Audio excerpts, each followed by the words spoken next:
오늘 함께 읽어볼 말씀은 누가복음 15장 11절에서 32절 말씀입니다. 누가복음 15장 11절에서 32절 말씀입니다. 또 이르시되 어떤 사람에게 두 아들이 있는데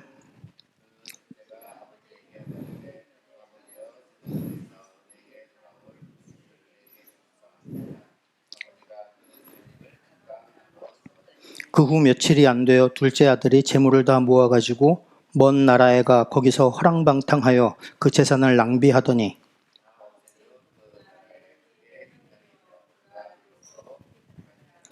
가서 그 나라 백성 중 한 사람에게 붙여 사니 그가 그를 들로 보내어 돼지를 치게 하였는데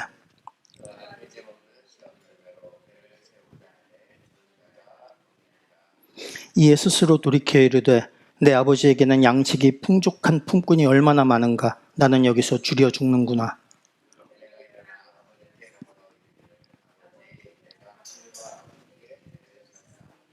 지금부터는 아버지의 아들이라 일컬음을 감당하지 못하겠나이다. 나를 품꾼의 하나로 보소서 하리라 하고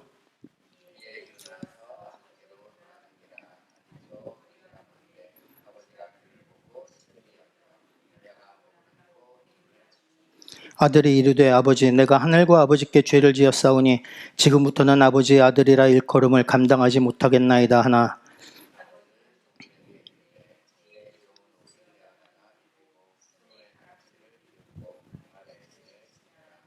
그리고 살진 송아지를 끌어다가 잡으라. 우리가 먹고 즐기자.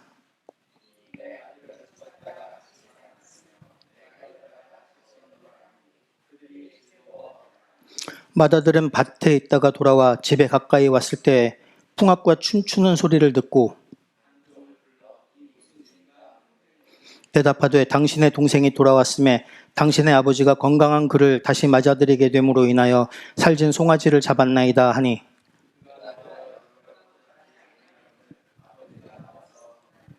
아버지께 대답하여 이르되 내가 여러 해 아버지를 섬겨 명을 어김이 없거늘 내게는 염소 새끼라도 주어 나와 내 벗으로 즐기게 하신 일이 없더니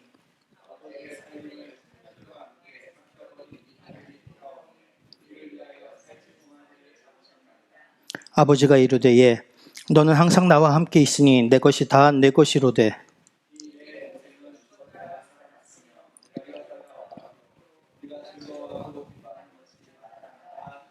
아멘.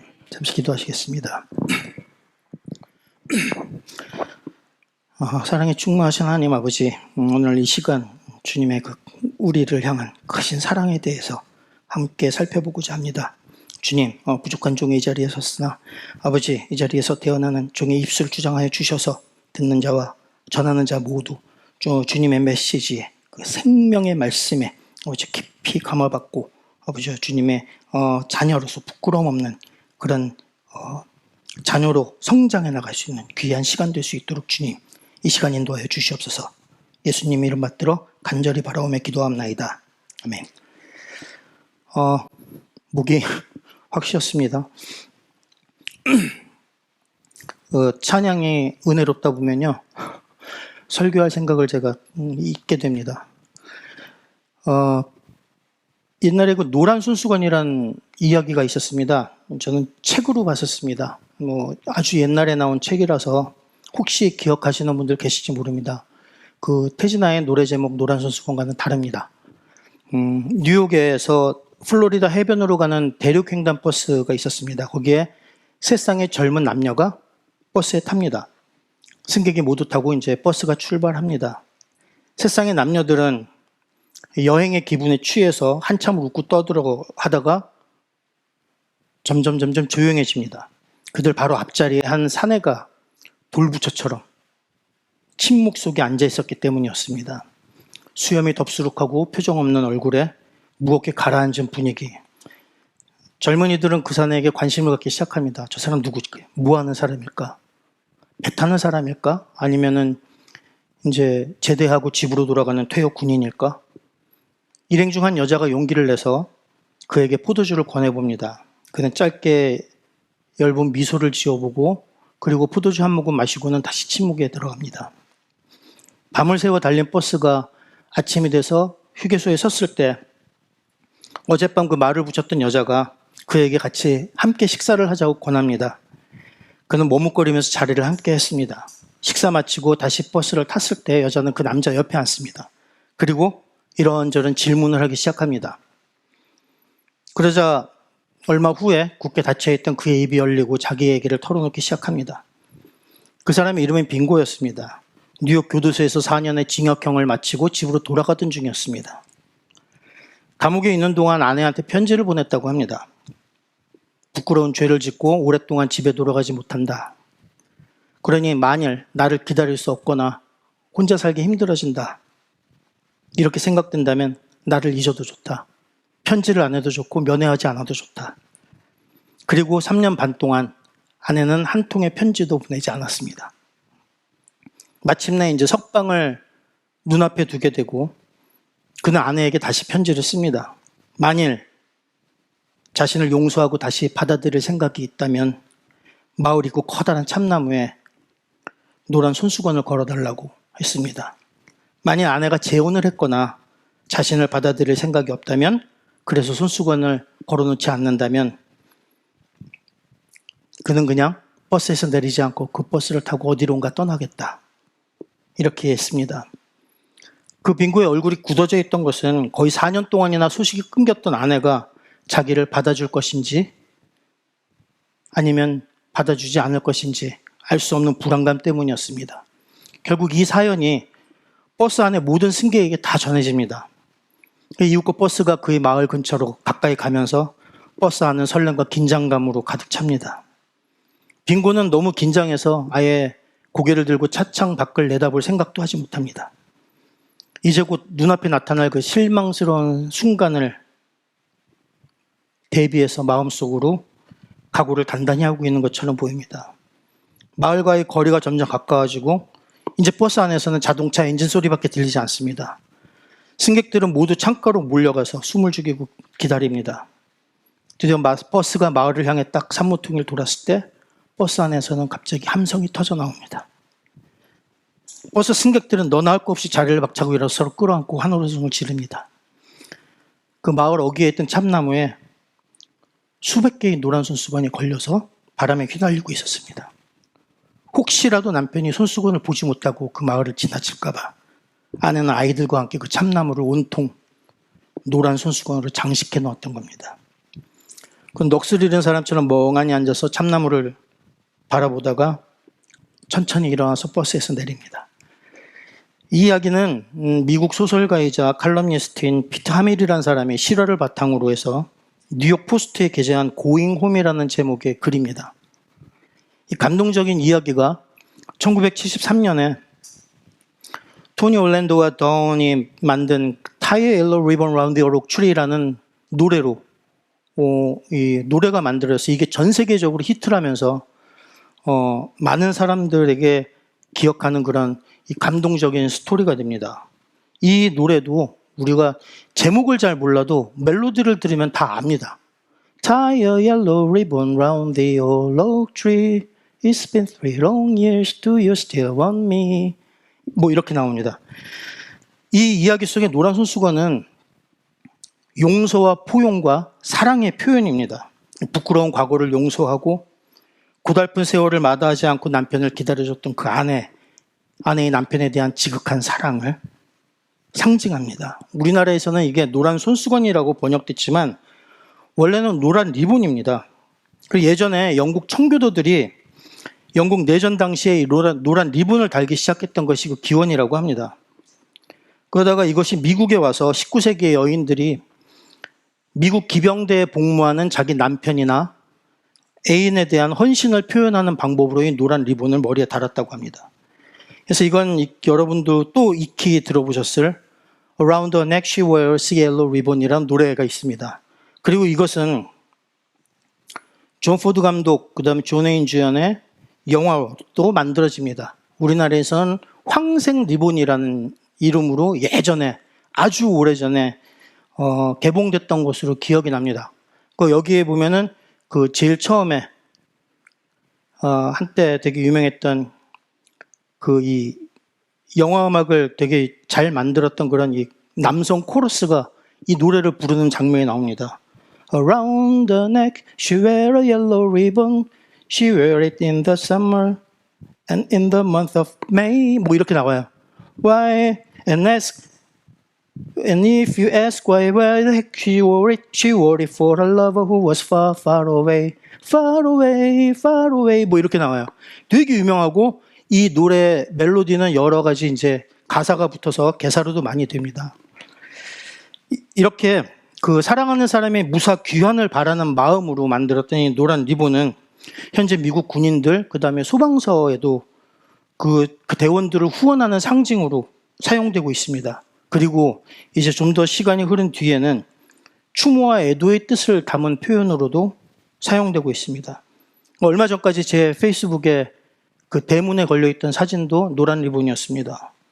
지난해 특정한 사건 이후로 조기를 개양한 사진으로 바꿨지만 아직도 이 노란 리본에 담긴 마음은 변하지 않고 있습니다. 어찌됐건 서양 문화에서는 남녀 간의 사랑이 되게 중요한 가치를 지니고 있습니다. 예전에 선교훈련을 받을 때 외국에서 많은 사람들을 대상으로 이 스트레스 지수에 대한 조사를 한 적이 있었다고 합니다.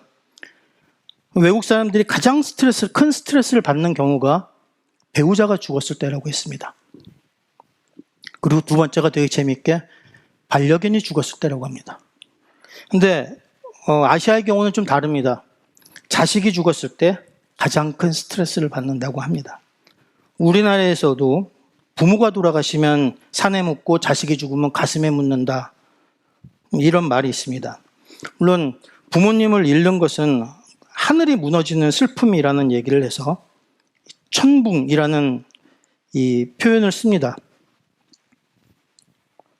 임금이나 부모가 돌아가셨을 때 하늘이 무너져 내리는 것 같이 막막하고 눈앞이 깜깜해진다는 표현입니다. 하지만 자식을 잃은 부모 마음은 창자가 끊어지는 아픔, 애끓는 아픔이라고 해서 단장지혜 혹은 모원단장이라는 표현이 있습니다. 이런 사자성어로 표현이 됩니다. 이 모원단장이라는 말은 어미 원숭이의 창자가 끊어졌다는 소리입니다. 이것은 중국 고사에서 나오는 얘기입니다. 중국의 총나라는 삼국시대 때 이제 유비의 상고처를 받았던 제갈량이 중국 천하를 3등분을 하면서 한 나라를 세울 터전으로 삼았던 곳, 그곳이 촉입니다. 지금의 사천지방입니다. 이곳이 워낙 지형이 험해서 대군이 몰려와서 침략하기 어려운 곳이었기 때문이었습니다. 그래서 진나라 때 장수 환운이 촉의 이 성한 제국을 침공할 때도 육로가 아닌 백기를 이용했다고 합니다. 군사들을 이제 배에 나눠 태우고서 양자강을 쭉 거슬러서 삼엽이라는 아주 그 험한 계곡을 지나고 있을 때 배 타고 있던 병사 하나가 마침 벼랑 아래로 늘어뜨려졌던 덩굴줄기에 매달려 장난을 치는 새끼 원숭이를 한 마리 잡았습니다. 그런데 그 어미 원숭이가 며칠 동안 쉬지도 않고 큰 소리로 울면서 배를 쫓아왔다고 합니다. 마침내 배가 강가에 이르렀을 때 어미가 새끼가 있던 배 위에 뛰어 올라왔는데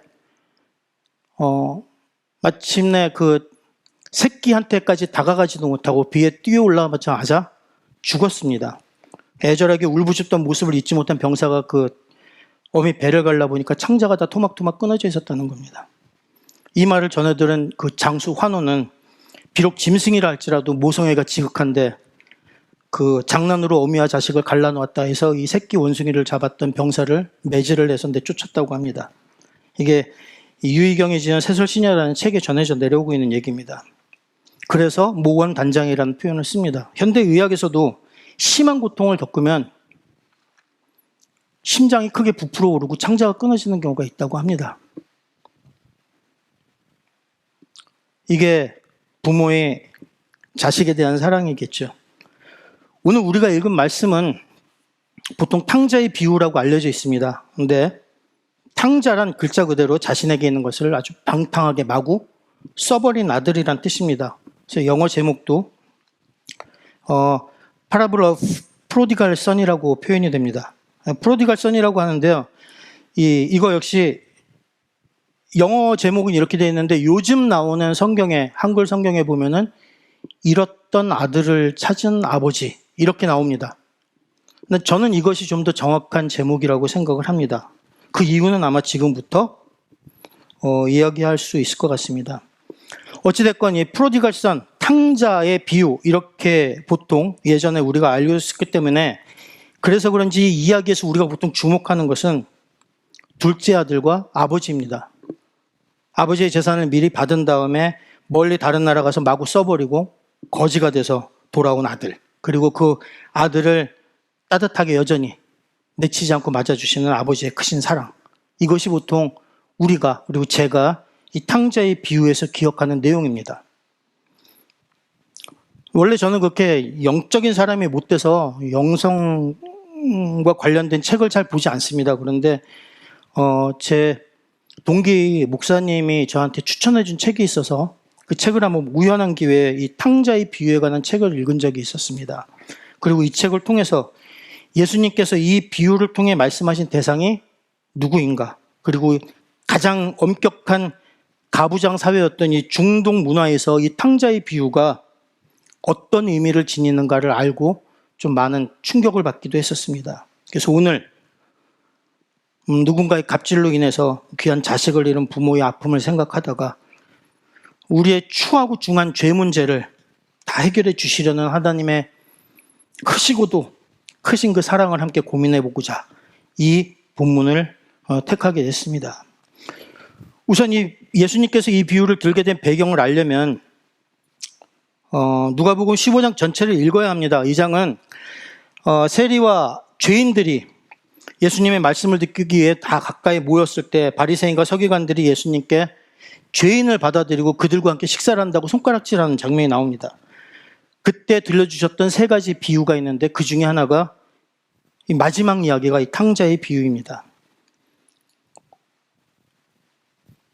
그리고 이 이야기는 우리에게 대부분 이 둘째 아들인 탕자에게 초점이 맞춰져 있기도 합니다. 그리고 탕자를 받아주시는 아버지에게 초점이 맞춰져 있습니다. 하지만 이 이야기를 들려주시는 대상이 예수님이 이 비유를 들어라 하고 말씀하셨던 대상이 바리새인과 서기관들이었다는 것을 기억해 주시면 감사하겠습니다. 이 비유에 나오는 두 아들 모두 각자의 방식으로 아들로부터 멀어져 있던 아들들이었기 때문입니다. 그리고 이들은 저마다의 방법으로 아버지의 집, 그리고 하늘나라에 들어갈 방법을 모색하고 있었습니다. 우선 작은 아들부터 보겠습니다. 고대 동양의 엄격하고 전형적인 가부장 사회가 배경입니다. 가부장 사회에서 아들은 아버지와 함께 삽니다. 그러다 아버지가 돌아가시면 그제서야 집안의 재산을 아들들이 물려받습니다. 그 전에 아들이 독립해 나가는 법은 없습니다. 나간다면 그것은 용서받지 못할 죄를 저질러서 쫓겨나는 경우입니다. 이런 경우에 가족의 연을 끊습니다. 더 이상 너는 내 아들이 아니다 라고 내칩니다. 그런데 작은 아들은 아버지에게 장차 자기가 받을 재산을 미리 달라고 얘기를 합니다.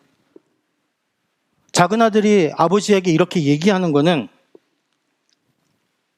자신의 삶에서 아버지가 죽었으면 좋겠다는 표현입니다. 더 이상 아버지와 함께하는 삶을 살고 싶지 않다는 의미를 담고 있습니다. 그리고 더 이상 아버지를 보고 싶지 않다는 표현입니다. 자기 인생에서 아버지는 죽은 사람 취급을 하겠다는 선언과 마찬가지입니다. 당시 사회에서 아버지가 아들에게 이런 요구를 받는다면 죽도록 두들겨 패서 내쫓는 것이 보통입니다. 지역사회에서도 이런 요구를 아버지에게 했다면 그 아들은 후레자식 취급을 받습니다. 살 수가 없습니다. 재산을 헬라어로 비오스라고 표현을 했는데 이건 생명 혹은 삶을 의미하는 말이기도 합니다. 아버지가 나눠주는 재산이라는 것은 대부분 그 당시 재산이라는 것은 다 토지와 관련되어 있습니다. 토지에 기반을 두고 있는 소산을 얘기합니다. 그러니까 아버지가 살림을 나눠준다는 얘기는 자신이 보유하고 있던 땅 중에 상당 부분을 판다는 얘기입니다. 그래서 땅을 판다는 얘기는 그냥 단순히 재산이 줄어드는 정도가 아니라 지역사회에서 아버지가 가지고 있던 평판, 영향력, 그리고 사회적 기반, 모든 것이 급격하게 줄어든다는 의미가 됩니다. 자식에 대한 자신의 사랑에 거부당했음에도 불구하고 아들의 요구를 들어주기 위해서 이 아버지는 공개적인 수모까지 감당하는 겁니다. 그런데 아버지는 화도 내지 않고 그 요청을 거부하지도 않습니다. 그리고 모든 아픔과 고통과 망신을 감내하면서 너그럽게 재산을 나눠줬습니다. 그렇게 재산을 받은 아들은 멀리 떠납니다. 그리고 먼 나라에서 방탕하게 써버립니다. 탕진하는 겁니다. 그러다 그 나라에 흉년이 들자 그 지역 백성에게 얹혀 삽니다. 돼지치는 일이 주어졌습니다. 그런데 이 돼지친다는 것은요, 살다 보면은 그렇게 가축을 치는 일도 주어질 수 있지라고 생각하실지 모릅니다. 그건 우리 문화에 기반을 두고 있는 판단이기 때문입니다. 중동 사람들은 돼지를 먹지 않습니다. 왜? 부정한 짐승이라고 생각합니다. 불결한 동물이기 때문입니다. 이슬람교도조차 돼지 먹지 않습니다. 이슬람 지역에 나가 계신 선교사님한테 들은 얘기인데 돼지고기를 썰었던 칼과 도마를 사용해서 만든 음식도 먹지 않습니다. 부정했다는 겁니다. 그런데 불결하고 부정한 짐승이라서 가까이 하지 않는 돼지를 치는 일을 맡은 아들은 유대인입니다. 돼지를 치는 일을 맡았다는 것은 더 이상 떨어질 수 없는 바닥까지 떨어졌다는 것을 얘기합니다. 그리고 굶어 죽을 지경에 처하는데 돼지가 먹는 사료조차 먹을 수가 없었습니다. 먹고자 했는데도 더 이상 비참할 수 없는 지경에까지 처한 겁니다. 그제서 아들은 집으로 돌아갈 계획을 세운 겁니다. 그리고 아버지에게는 윤리적으로도 물리적으로도 엄청난 빚을 지고 있습니다. 그러니 가서 아버지 제가 잘못했습니다. 사과해서 될 일이 아닙니다. 오랜 세월에 걸쳐서 아버지에게 진 빚을 이자까지 다 해서 갚지 않으면은 가문의 훼손된 명예가 회복될 수가 없습니다. 가족만 욕보인 것이 아니라 그 폐륜적인 행동으로 인해서 그 지역사회까지 욕보였다는 것이 그 당시 사람들의 가치관이었습니다. 가면 죽을 수도 있습니다. 하지만 이 아들은 잃을 게 없었습니다. 그래서 되돌아가서 자신의 지위를 되찾겠다고 마음먹은 것도 아닙니다. 이제 아예 혈연 관계가 없는 일꾼으로 일해야겠다라는 생각을 한 겁니다. 그래서 그런 이야기를 아버지 앞에서 할 것을 예행연습까지 합니다. 품꾼의 하나로 보소서 하리라 하고 그리고 집으로 향했습니다. 이번 아버지 입장입니다. 작은 아들에게 자신의 무조건적인 사랑에 거부당했습니다. 엄격한 가부장적 문화의 사회에서 공개적으로 모욕도 당했습니다. 삶의 터전인 땅의 상당 부분을 처분해야 했기 때문에 지역사회에서의 영향력과 평판도 많이 떨어졌습니다. 그렇게 집을 나간 자식이 살았는지 죽었는지 잘 살고 있는지 소식을 들을 길도 없습니다. 그런데 그래도 이 아버지에게는 아직 여전히 건사해야 할 가족이 있습니다. 그리고 자신이 감당해야 할 의무가 있습니다. 가장으로서의 의무가 있습니다. 경영해야 할 기업이 있습니다. 그런 아버지가 마을 어귀에 나가서 멀리 내다봅니다. 할 일이 없어서 산보 나간 게 아닙니다. 그죠? 어쩌다 한번 나가보는 것도 아니었을 겁니다. 저 멀리 아들의 모습이 보입니다. 아직도 거리가 먼데 그 아들의 모습이 보이자 아버지가 달려갑니다. 중동 사회에서 존경받는 가장은 절대 달리지 않습니다. 남자가 달리는 것은 성인이 되지 않은 아이들 때뿐입니다. 지역사회에서 존경받는 사회의 일원이자 많은 재산을 갖고 있는 가장은 절대 뛰는 일이 없습니다. 그런데 이 아버지는 달려갑니다. 아들에 대한 변함없는 사랑 때문입니다. 그런데 여기 이유가 한 가지 더 있습니다. 두 번째 이유가 숨어있는 이유가 있습니다. 이 아들은 아버지인 자신뿐만이 아니라 그리고 자기 가문뿐이 아니라 자신이 속해 있는 지역사회의 명예조차도 욕보인 아들입니다. 만일 혹시 마을의 다른 사람의 눈에 먼저 띄일 경우에 마을 사람들에게 두드려 맞고 죽을 수도 있는 그런 처지였습니다. 혹시 다른 마을 사람들이 먼저 발견돼서 그들에게 맞고 혹시 마을에 발도 들여놓지 못하고 쫓겨날까 봐 혹시 험한 꼴을 당할까 봐 달려나가는 아버지입니다. 이런 일이 확연하도 일어나면 안 되겠기에 아버지는 마을 어귀까지 언제나 나가서 혹시라도 나타날지 모를 아들 걱정을 하면서 거기 서 있었던 겁니다. 그렇게 뛰어가서 얼싸안고 입을 맞춥니다. 아들은 미처 예행 연습을 했던 말을 다 마칠 수도 없었습니다. 감당하지 못하겠나이다 까지 얘기했습니다. 절반밖에 얘기 못했습니다. 그런데 아버지는 종들에게 가장 좋은 옷을 내어다 입히라고 얘기합니다. 그리고 손에 가락지를 끼우라고 합니다. 손에 끼는 가락지는 지금으로 얘기하면 도장, 인감도장 같은 역할을 합니다. 재산권을 행사할 수 있다는 의미가 됩니다. 가족 내에서 아들의 지위가 한순간에 복구되고 회복되는 순간입니다. 어떤 보상의 의무도 주어지지 않았습니다. 이만큼 해를 끼쳤으니까 손해한 재산을 너 이제부터 복구해. 이런 얘기도 없습니다. 공개적으로 망신당했던 아버지의 명예를 회복시켜야 하는 의무조차도 여기선 주어지지 않습니다. 하나님의 사랑과 용서는 여하한 종류의 잘못도 모두 다 덮는다는 것입니다. 물론 진정한 회개가 뒤따를 때의 얘기입니다. 우리는 이 비유를 탕자의 비유라고 배웠지만 정작 흥청망청 낭비하듯이 베푸는 것은 아버지의 사랑입니다. 아들에 대한 사랑입니다. 그 아들이 무슨 짓을 했건 간에 조건 없이 끝없이 부어주는 사랑입니다. 그런데 이야기는 여기서 끝나지 않습니다. 맏아들이 있습니다. 밭에 나왔다가 집에 들어와서 집에 들어오던 도중에 집에서 일어난 일을 듣고 분노합니다. 그리고 어쩌면 집에서 벌인 가장 큰 규모의 잔치일 수도 있는 지금 바야흐로 벌어지는 잔치에 참여하기를 거부합니다. 노하여 들어가고자 하지 아니하거늘. 이번에도 아버지는 맏아들에게 이번엔 공개적으로 모욕을 당했습니다. 모든 마을 사람들까지 불러서 크게 잔치를 벌였습니다. 그리고 잔치의 주인 자격으로 그 잔치를 주관하고 있습니다. 그런데 거기 함께 참여해서 즐거워하고 이 주빈의 역할을 감당해야 할 맏아들은 들어오려고 하지도 않습니다. 한 집안에 존경받는 가장인데도 그 아버지는 이제 잔치 자리를 주관해야 하는 그 의무의 자리를 떠나서 잠시 내려놓고 집 밖에까지 걸어 나옵니다. 그리고 집 밖에 나와서 아들에게 들어가고자 권합니다. 명령한 것도 아닙니다. 같이 가자. 근데 맏아들은 계속 들어가기를 거부합니다. 왜? 그는 지금까지 나쁜 일을 한 적이 없었습니다. 아버지 명령에 복종해왔습니다. 그런데 이렇게 복종해온 내가 받은 게 과연 뭐가 있습니까? 내 동생은 그토록 방탕한 삶을 살았는데 잔치라니요.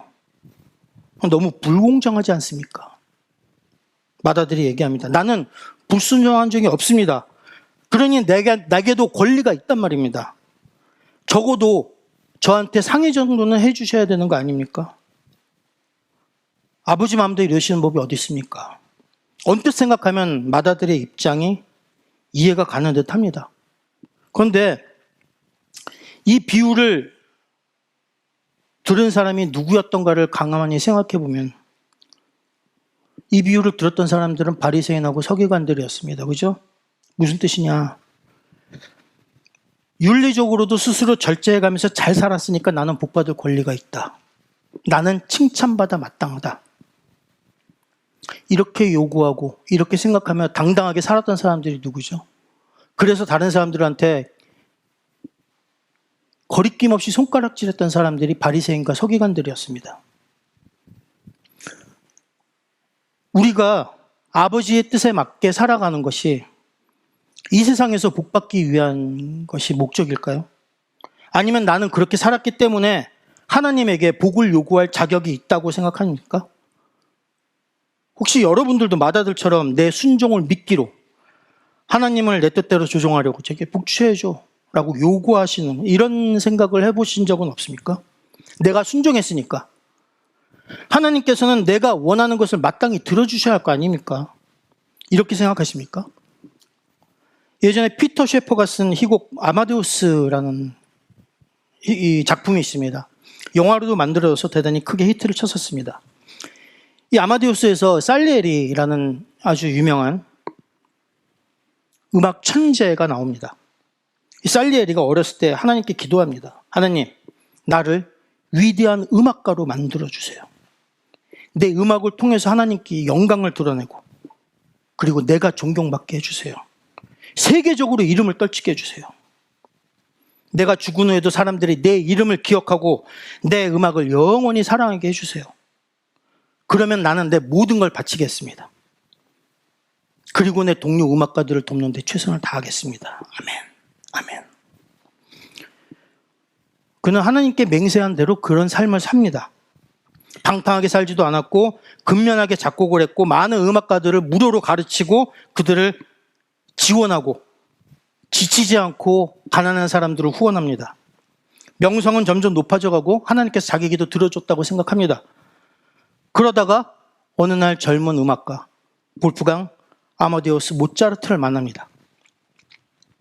그리고 그가 가진 천재성은 살리에리가 그토록 하나님께 간절히 구했던 자신의 재능과는 비교도 할 수 없을 만큼 어마어마한 천재성인 걸 발견합니다.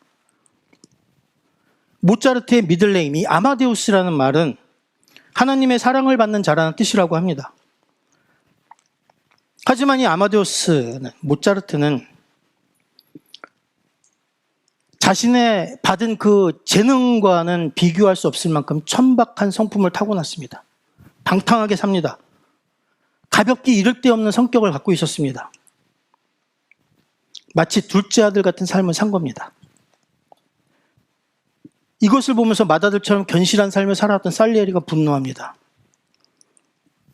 나는 하나님의 은총을 받기 위해서 내 육신의 모든 정욕을 억누르고 살아왔는데 어떻게 저렇게 제멋대로 살고 있는, 그래서 삶을, 재능을 낭비하는 모차르트에게 모든 재능을 다 몰아주셨습니까?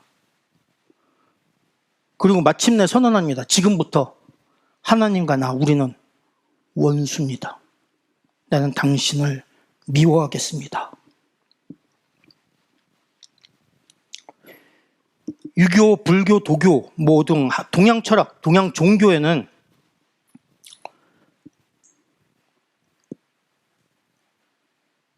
잘 사는 것이 내가 복받기 위해서라는 이런 생각이 기본적으로 깔려 있습니다.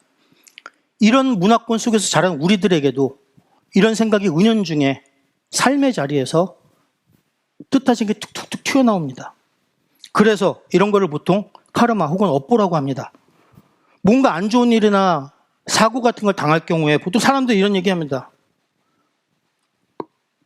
업보야. 잘못 산 사람들한테는. 그런데 착하게 살았던 사람한테 그런 일이 벌어지면은 저 사람은 남에게 해끼지도 않고 살았는데 도대체 뭘 잘못했다고 저 사람한테 저런 일이 일어날까? 이런 얘기합니다. 업보라는 것이 기본적으로 깔려있기 때문에 나오는 이야기입니다. 내가 횡액을 당하고 내가 사고를 당했을 때도 그런 생각합니다. 내가 도대체 뭘 잘못 살았길래. 제 친구가 암에 걸려가지고 이 조직검사해가지고 암이라는 판정을 받고서 이 화학요법을 시작해서 되게 고생을 할 때 문병을 갔을 때 그 친구가 저한테 했던 얘기도 똑같았습니다. 난 지금까지 누구 눈에서 눈물 한 방울 흘리게 해본 적이 없는데 왜 나한테 이런 일이 일어나는지 모르겠다. 그래서 네가 착하게 산 것과 이런 일이 일어나는 것과는 상관이 없다. 적어도 내가 믿는 하나님, 내가 믿는 종교에서는 그렇게 가르친다. 라고 얘기를 했었습니다. 내가 지금까지 하나님 말씀 잘 듣고 열심히 종교 생활을 했으니까 복받을 자격이 있다. 나는 잘 살 자격이 있다. 그렇게 살다가 하늘나라 갈 거다. 그러나 만약 인생이 잘 풀리지 않으면 하나님 도대체 나한테 왜 이러십니까? 따지고 원망하고 이런 생각을 해보신 적이 있으신지 모르겠습니다. 살리에리는 맏아들은 아버지를 존중하고 존경하는 삶을 살았던 것이 아닙니다. 그저 자기 기준에 맞춰서 자기 기준에 떨어지지 않는 의로운 삶을 살았던 것뿐입니다. 아버지를 사랑하는 마음, 아버지의 사랑을 느끼고 그 사랑에 감사하는 마음을 품으면서 살아왔던 것이 아닙니다. 그 마음의 중심엔 아버지가 있었던 것이 아니라 내가 있었습니다. 삶의 방식은 정반대였지만 작은 아들이나 맏아들이나 자신을 위한 삶을 살았던 것은 똑같았던 것입니다. 맏아들은 한술 더 떴습니다. 자기 바람대로 살지 않으니, 자기 바람대로 삶이 풀려져 가지 않으니 분노합니다. 어떻게 이러실 수 있습니까? 그래서 맏아들은 아버지의 기쁨에 동참하지 않겠다고 선언해버린 겁니다. 거부해버린 겁니다. 애초에 맏아들의 마음에 아버지는 안중에도 없었습니다. 맏아들은 아버지 소리도 안 했습니다. 자신의 입으로 순종해 왔다고 했던 아버지한테 아주 불능한 어조로 얘기합니다. 우리말 성경에는 그냥 내가 여러 해 아버지를 섬겨 명이 없었거늘이라고 얘기합니다. 그런데 영어 성경에 보면 look이라고 나옵니다. 헬라어 원문에는 히토우라고 나왔다고 합니다. 이것 보세요 라는 뜻이에요. 이 보세요. 아버지한테 하는 얘기입니다. 아버지란 얘기도 하지 않고 이것 보세요. 가장 존경받아 마땅할 아버지한테. 그리고 내 동생이라고 얘기하지 않습니다. 여기서는 살림을 창녀들과 함께 삼켜버린 이 아들이 돌아오매라고 되어 있지만 영어 성경에 보면 This son of yours라고 나옵니다. 당신의 이 아들이라고 얘기합니다. 내 동생이라고 얘기하는 것이 아니라 당신의 아들이라고 얘기합니다. 창녀들과 함께 당신 재산을 거덜낸 당신의 이 아들 이라는 표현을 서슴지 않고 매대했습니다. 스스로 동생보다 윤리적으로 월등하다고 생각하고 있었던 자의식의 발현입니다. 그 자의식 때문에 생겼던 분노고 그 분노 때문에 터져나왔던 자신도 모르게 터져나온 자기의 속마음인 것입니다. 맏아들은 자신이 세운 윤리적이고 종교적인 기준을 충족시키고 전통적인 가족의 일원으로서 그리고 전통적인 지역사회 구성원으로서는 책임을 다하기 위해 노력했었을 것입니다. 그리고 겉으로 보기에는 다른 사람들한테 손가락질 받는 삶을 살지 않았을지도 모릅니다. 그렇게 살다 보니 그 삶이 피곤하고 힘들었습니다. 즐겁지가 않았습니다. 그러니 종처럼 일했다는 말이 나옵니다. 자신을 사랑하는 아버지, 그리고 자신이 사랑하는 아버지, 이런 것들은 맏아들의 마음속에는 아예 없습니다. 사랑으로 묶여있는 부자관계가 아니다 보니까 아버지와 함께하는 삶이 기쁨이 아니라 감사가 아니라 노동 같은 것이었습니다. 종처럼 일하는 마치 노예와 같은 신분 그런 삶을 살았던 것입니다. 맏아들에게도 역시 긴밀하고 사랑이 넘치는 부자관계는 없었던 겁니다.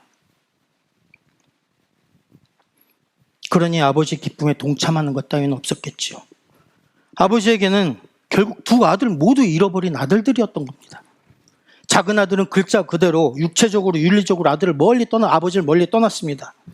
하지만 자신이 길을 잃었다는 것을 깨닫고 자신의 삶을 회복하려는 그런 노력이라도 합니다. 돌아와서 아버지 곁에 와서 내가 아들의 신분이 아니라 종 중에 한 명의 신분으로라도 살아야겠다. 그런데 맏아들은 비록 몸은 아버지 곁에 머물러서 떠나지 않았지만 자신에 대한 아버지의 사랑도 깨닫지 못했습니다. 그리고 자신의 상태도 제대로 알고 있지 못했습니다. 그리고 그러다 보니 오히려 아버지께서부터는 더 멀리 떨어진 삶을 살고 있었던 것입니다. 아버지는 이번에도 공개적으로 망신을 당하고 자신을 모욕하고 자신의 아들에 대한 사랑이 거부당했는데 그렇게 자신의 명예를 짓밟은 맏아들을 책망하지 않습니다. 그 직접 잔치 자리를 떠나서 집 밖으로까지 나와서 아들을 찾아옵니다. 그리고 말합니다. 얘야, 내 아들아. 네가 공개적으로 나를 비난하고 내 체면을 구겼지만 나는 여전히 네가 잔치에 참여하기를 원한다. 참여했으면 한다. 나는 네 동생을 저버리지 않는 것처럼 너 역시 저버리지 않는다. 내 아들이 아니라 내 동생이라고 얘기한다. 이것이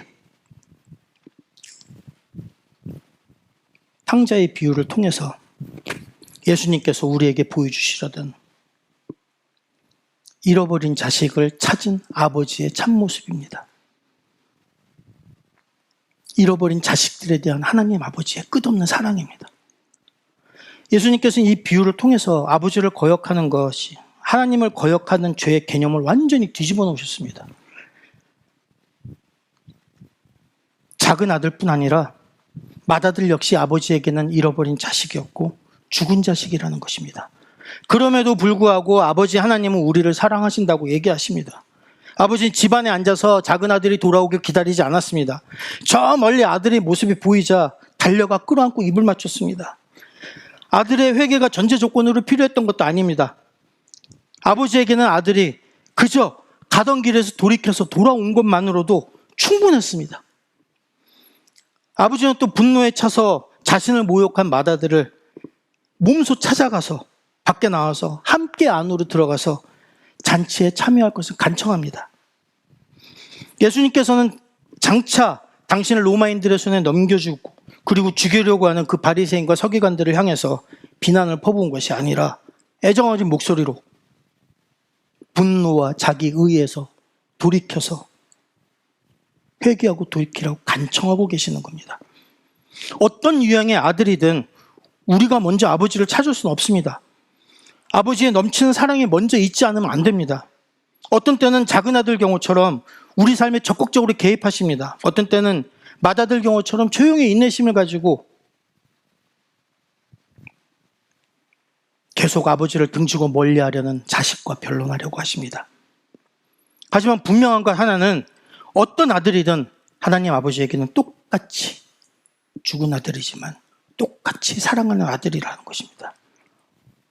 그래서 당신이 먼저 잃어버린 자식을 우리를 친히 찾아오셨다는 것입니다. 그래서 육신을 입고 이 땅에 오신 분이 예수 그리스도시라는 것입니다. 참으로 어처구니 없는 사태로 사랑하는 자식을 먼저 떠나보내서 창자가 끊어지는 아픔을 겪고 있을 우리 주위의 부모들을 생각하면서 잃어버린 자식들을 여전히 사랑하시고 크신 사랑을 아낌없이 부어주시는 그 하나님 은혜를 다시 생각하게 됩니다. 그리고 여러분들도 온 마음과 온 힘을 다해서 그런 사랑에 감사하는 기회를 다시 한번 가지시기 바랍니다. 내 몸이 교회 안에 있다고 해서 방심하지 마시고 혹시 내가 두 아들 중에 작은 아들 혹은 큰 아들 어느 한켠에 속해 있는 것은 아닌지 각자의 믿음을 돌아보시는 그런 시간이 되시기 바랍니다. 혹시라도 내 기도로, 내 근면한 신앙생활과 내 간절한 기도로 내가 이렇게 하면은 하나님께서 감동하셔서 하늘 보좌가 좀 움직이지 않을까 하는 맏아들과 같은 생각을 한 적은 없는지 한번 돌아보시기 바랍니다. 우리 마음의 중심에 과연 아버지 하나님이 계신지 아니면 나 혹은 내가 중요하게 생각하는 다른 무언가가 있지 않은지 이 시간 돌아보시기 바랍니다. 우리는 우리가 순종하기 때문에 하나님의 아들이 자녀가 된 게 아닙니다. 오직 하나님의 사랑으로 그리고 예수 그리스도께서 십자가의 죽으심으로 그리고 이를 믿는 믿음으로 우리가 구원받았기 때문에 우리는 하나님의 자녀가 됐습니다. 그래서 우리는 순종하고 충성하는 겁니다. 우리는 오로지 하나님께서 미리 정하신 그 선한 일에 참여하기 위해서 지으심을 받은 하나님의 자녀라는 본분을 갖고 있습니다. 이거를 잊지 마시기 바랍니다. 우린 아버지 하나님의 그 마음을 알아보지 못하고 그 사랑 저버리고 아버지 거역하고 우리 육체의 소욕대로 살아왔음에도 불구하고 이런 우리 사랑과 이런 허물을 모두 다 용서하시기 위해서 우리를 사랑하시고 친히 이 땅에 오신 그 크신 사랑을 이 시간 다시 한번 떠올리시기 바랍니다. 그리고 매일매일 삶 속에서 우리를 사랑하시는 아버지의 그 크신 마음을 헤아려서 아버지가 베푸시는 그 큰 잔치에 참여하기를 갈망하시고 기꺼이 아버지 잔치에 참여해서 기뻐하시는 아버지를 인해서 함께 즐거워하는 그런 착한 자녀들이 되시기 바랍니다. 예, 오늘 이 시간 하나님께서 이 잃어버린 아들을 찾은 아버지의 비유를 통해서 우리에게 주신 말씀을 생각하면서 그리고 우리의 믿음을 돌아보면서 한번 다시 같이 한 마음으로 기도하는 시간 가지시기 바랍니다. 내가 혹시 작은 아들처럼 내 소욕대로 살아나가려고 한 적은 없는지 혹은 맏아들처럼 몸은 다른 사람에게 손가락질 받지 않는 그런 성도의 삶을 살아가고 있었지만 내 마음은 그 삶의 목적은 내가 잘 살기 위한 것이라는 어떤 이런 마다들과 같은 생각으로 살진 않았는지 아버지 이 시간 저의 영의 눈을 떠서 저의 믿음을 제대로 살펴볼 수 있도록 저에게 지혜와 총명을 허락하여 주시옵소서. 기도해 주시기 바랍니다. 주여 한 분의 찍고 기도하시겠습니다. 주여